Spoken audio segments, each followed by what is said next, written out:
So, the world's on fire, and in true millennial fashion, I thought, why not start a podcast? Because clearly, that's what the world needs right now. One more person with a mic with a lot of opinions.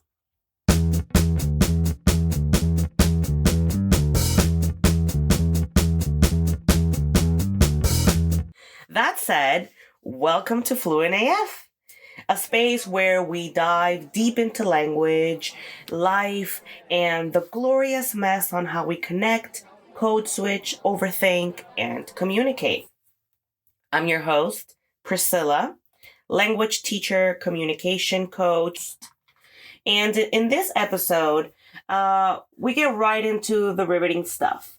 How the language you speak literally, because I'm from Miami, shapes your reality. We're talking colors, direction, time, and all the little ways that your native tongue might be steering your thoughts without you even noticing. Today, we'll break down the Sapir-Whorf hypothesis, which is just a fancy name for your language might be gaslighting you. And we'll explore how different cultures express ideas that don't translate. We'll also dive into grammar, slang, and even pronouns, which do reflect deep cultural values. Here you'll see just how much language is doing behind the scenes. And to top it off, we'll throw in a few Miami-flavored examples, some bilingual jokes, and a thought experiment that'll have you rethink how you remember your ex.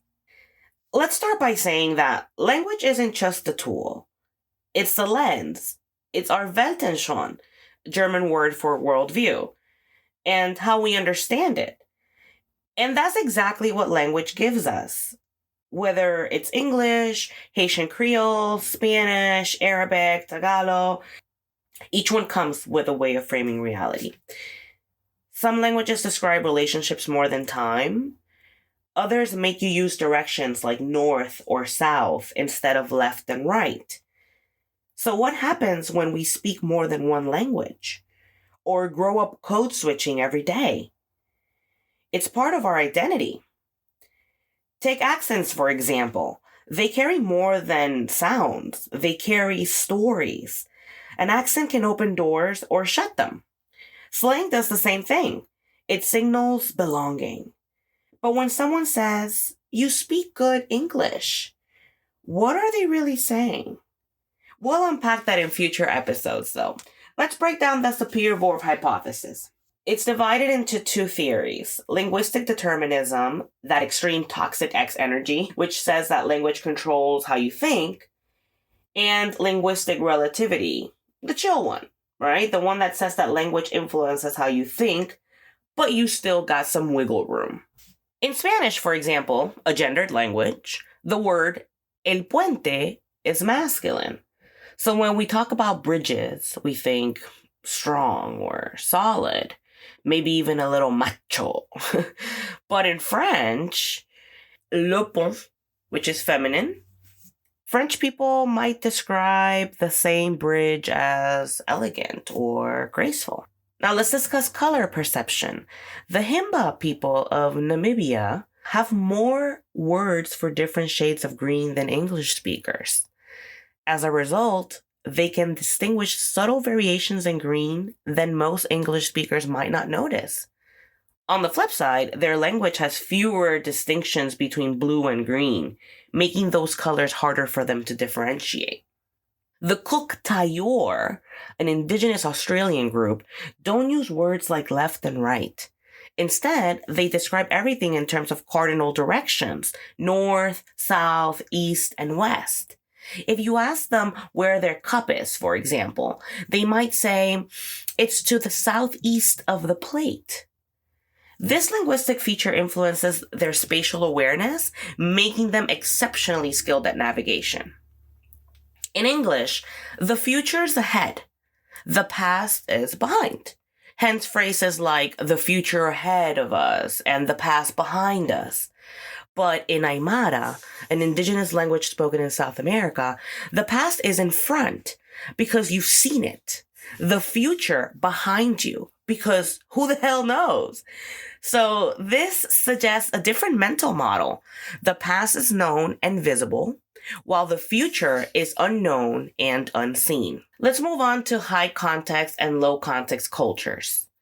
Japanese, for example, it's a high context language, and they'll never say no. They'll just raise an eyebrow and say, that might be difficult.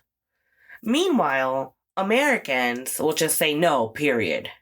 In Miami, we'll say, we'll see, or yeah, no, which means absolutely not. Pero I don't want to be rude. Many languages, including Russian, French, and Korean, they have distinct pronouns for formal and informal speech. This affects social interactions, reinforcing respect for hierarchy. While in English, however, the pronoun you is universally reflecting a culture that values equality and informality in many contexts. So notice how each of these examples shows how language doesn't just describe reality, it helps construct it. Let's do a little thought experiment. Imagine you wake up one day and suddenly your native language has completely changed. You now think and speak in a language that has no past tense, like the Paraguayan Guarani. How might that change how you remember events? Would you still dwell on past mistakes in the same ways? Or let's say your new language doesn't use I or me, like Wichita or Wadi. Instead, it only allows you to describe actions as a collective group. How might that change your sense of individuality? Try paying attention to the words you use every day, especially those for emotions, relationships, or time. Do they shape how you see the world? That's it for that part of the episode.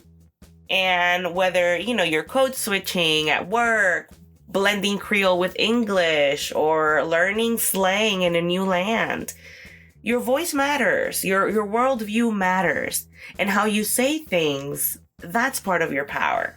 And here at Fluent AF, we're excited to launch cultural exchange meetups and trips where people from different language backgrounds get together, swap slang, laugh, miscommunicate, build connections, and reach cultural understandings. We will keep you posted on our next meetup, which will be happening in the city of Miami. So stay tuned for that. Now, for our next episode, we're going to dive into multilingualism in the brain. That's a mouthful. Can multilingual brains actually process the world differently? Does switching languages make you smarter or just more dramatic? So stay tuned for episode 2. If you enjoyed this, you like the flow, you know what to do, hit subscribe, share, and remember, the way you speak is the way you see the world. Stay tuned. Until next time.